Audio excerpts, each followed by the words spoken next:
Hello, I'm Alexandra Sleator, Career Accelerator, and that means that working together you will achieve your career aspirations faster than you would on your own.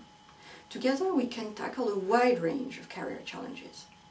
Of course, we can help you progress your career, and that can mean devising together a strategy that will ensure that you win that promotion that you so richly deserve. But we can also help you repackage your skills so that you can make a bid for a different and possibly more interesting role.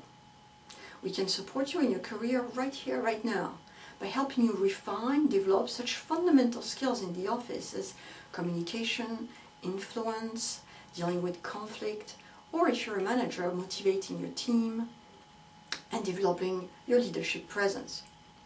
And last, but by no means least, we can help you with a career transition. We can help you make a successful comeback to the workforce if you've been on a break, or we can help you redefine success if you'd like to look at a completely different job, possibly in a completely different industry.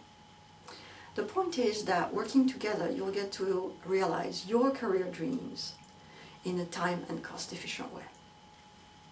So welcome to this second video on diversity. Last time we went on an inner journey.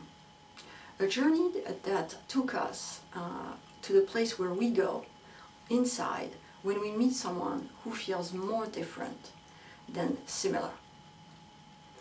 We looked at what we tell ourselves when we meet someone we perceive as different. That journey took us in 5 steps from a place of fear to one of appreciation. And indeed, when we appreciate diversity, ours is a mindset of curiosity, whereby we are able to wonder about another person's unique characteristics. When we appreciate diversity, we are able to consider the differences between us and them in a non-judgmental fashion. If you missed this video and would like to catch it up, the URL is appearing at the bottom of the screen, and you can find it both on YouTube and my website. So enjoy. So today we're going to revisit these 5 steps, and in fact those are not just steps, they are 5 rungs on the diversity ladder, which is a 2-pronged methodology to embrace diversity. And it's 2-pronged because it contains an inner dimension, the one that we looked at last time, the one that connects you to what goes on inside of you, your inner dialogue. And today we're going to look at the outer dimension and look to elaborate the components of a conversation that you can hold with that person that feels different.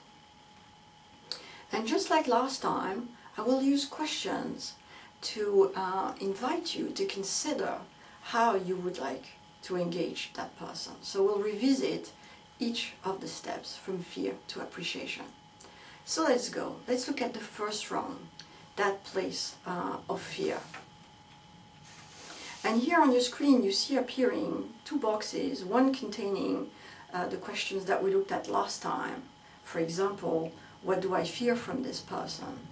But also those questions which I suggest you now bearing in mind as you seek to create a dialogue with this person. What concerns you about me? What's the difference between us? Does it have to set us apart? At this stage, the crucial element is indeed acknowledging the discomfort. When we meet someone who feels different to us, chances are they too will feel different to us. As such, both parties in a dialogue start with fear. You are together in the same place.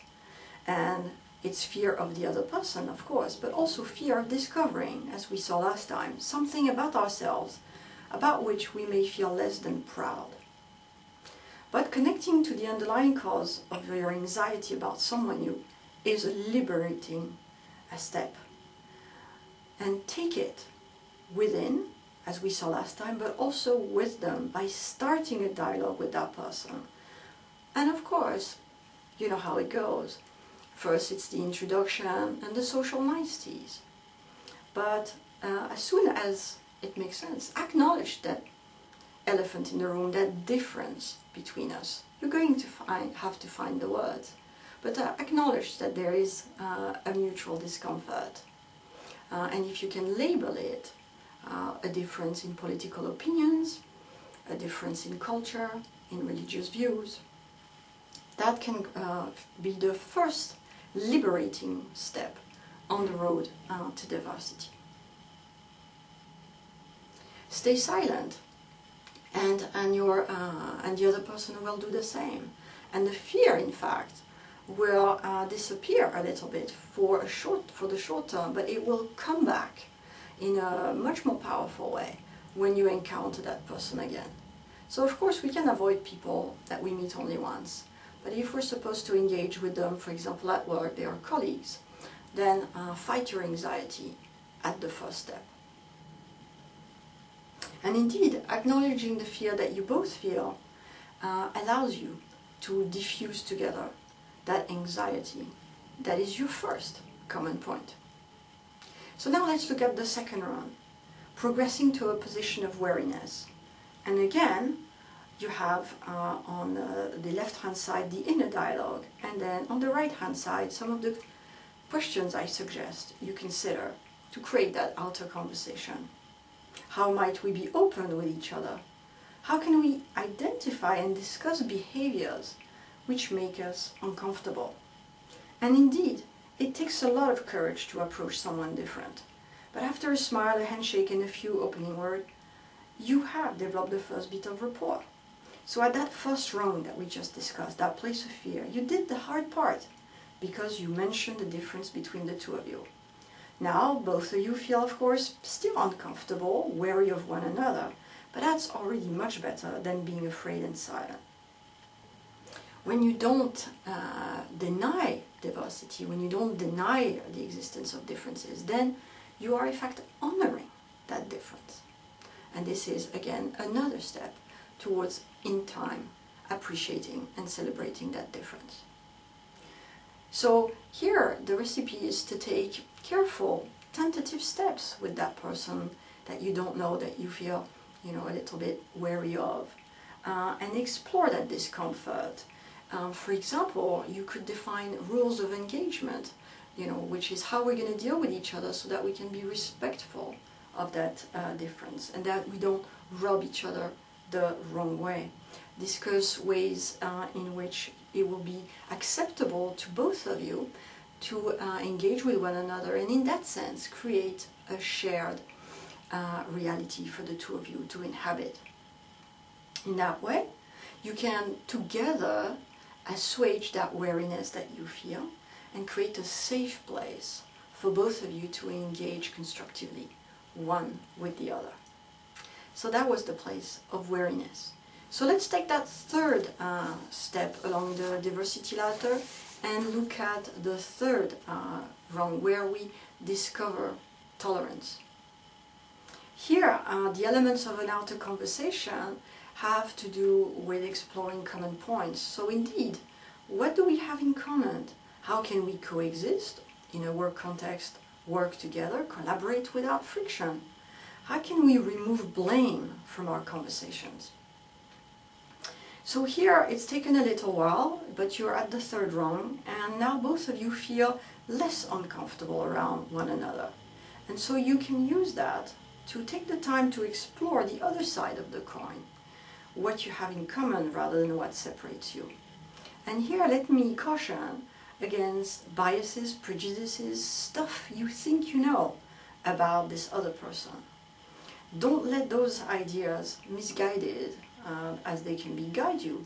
Rather, ask open questions which will allow the other person to really share with you who they are and what that difference is for them. Remember this mindset of curiosity and this process of exploration. You are on a mission, a journey into the unknown, and yes, it's a bit scary, but it's also hopefully just as exciting. When you disagree, don't blame. In fact, we are all entitled to our opinions, and there is not always a need to disagree. So when we are at that stage where we're trying to practice tolerance, just continue to explore so that you can both gain understanding. And it's not about who's right, who's wrong, who knows best. And so don't blame the other person, don't judge them harshly for holding different views to yourself. So that's that place of tolerance where you avoid judging each other. So now step 4, the 4th rung on the diversity ladder, where we are starting to practice acceptance. And here the questions that I suggest you consider are around the values. What are your values? How do you apply them? What are our affinities, which is again reinforcing the common points, but here at a deeper level. Where might we collaborate? So exploring now at the behavioral level things that you can do together. And here, as you see on the screen, I consider that agreeing to disagree is at the core of accepting someone different. When we accept, in fact, the need to agree simply evaporates, but rather it becomes just an occasion to engage, discuss and share. We no longer need to be right to know better, only to explore possibilities, discover new viewpoints, experiment with new ways of being and of doing. Yes, what is not ours naturally will feel, uncomfortable, clunky at first. So indeed prepare to feel self-conscious. You could even be a little bit embarrassed at times. But cultivate together a shared enthusiasm for that exploratory journey that you are on together. And you will always find a way to move forward again together. So in this place of acceptance is one where there is no need for agreement, but rather a continued shared commitment to move forward together in a constructive way. So that was that fourth rung. So now we're ready to take that final step all the way up the diversity ladder with the 5th rung, the final one, which is moving towards appreciation. And here the questions are, what can we learn from each other? What can I assist you with? How may I compliment you? Acceptance is a great place, but let me encourage you to climb one more step. Let me invite you to pause and consider what you've learned from this journey, from being so uncomfortable at times. And you've learned, of course, on the inside about yourself and on the outside about human beings. And what will you take from this experience into other encounters with other different folks? And what do you think the other person learned themselves from interacting with you? What have you together achieved? Where have you arrived together with that relationship that you made happen, that you co-created? What is now possible for both of you that wasn't before you made this effort, this investment in exploring that difference? Have you found a way of making that difference between you, something which has now become an asset and in fact allows the two of you to complement one another, and in a workplace context to really collaborate effectively? So that's that last rung of appreciation, where the opportunity is there for new learning and for broadening our horizons and becoming, all of us, more accomplished individuals. So there you have it. We walked again the diversity ladder, last time looking at what happens on the inside, and this time trying to use that greater self-knowledge to find the elements of a dialogue that we can gradually hold over time. Of course, it's not the first conversation and everything happens in one go. That can help us build a relationship with somebody that feels different and therefore that we're not naturally inclined to engage with. So I hope that you will have found this interesting, and I wonder in fact if this is something you'd like to have a go at. Would you like to practice that with some of the folks maybe in your office or even outside of your office that you feel a little bit uncomfortable about? I'd love to hear, as always, about your experiences, so please feel free to put a comment below the video, or simply, of course, to write to me, and my email address is appearing at the bottom of the screen. I hope that this two-part series on diversity will have been helpful in giving you, hopefully, some pragmatic elements to consider in actually embracing diversity, that word that has started, sadly, to get a little bit of a bad reputation and make even some of us cringe. So we can practice diversity.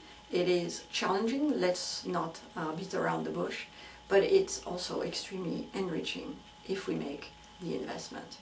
So best wishes for all your diversity adventures, and I'll see you shortly. Thank you again, take good care, and bye for now.